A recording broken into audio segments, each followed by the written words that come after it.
નમસ્કાર, જય માતાજી, જય દ્વારકાધીશ. જણાવતા ખૂબ દુઃખ થાય.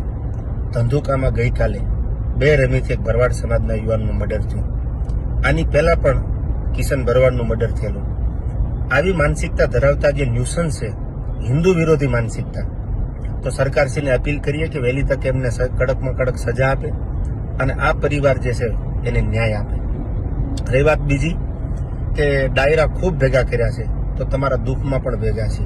ભરવાડ સમાજ જ્યારે પણ હકલ કરે ત્યારે એમના બધાય પરિસ્થિતિમાં ઊભા રહેવાની પૂરી તૈયારી છે. ખુલ્લે આવીને ઊભી રહેવાની તૈયારી છે. ત્યારે દ્વારકાધીશને પ્રાર્થના કરી જે પરિવાર ઉપર દુઃખ પડ્યું છે એને મજબૂત બનાવે, એને આ દુઃખનો સામનો કરવાની ક્ષમતા અને શક્તિ આપે. અને સરકારને ફરી અપીલ કરીએ, કાયદો અને વ્યવસ્થા સાથે એને ન્યાય આપે, એવી આપણી બધાની માંગ છે.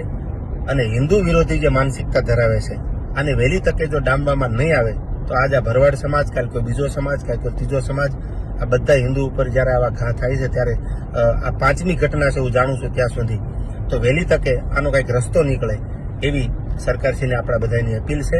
અને જ્યાં જરૂર પડે ત્યાં હૃદયથી, તન, મન અને ધનથી ભરવાડ સમાજ સાથે છીએ.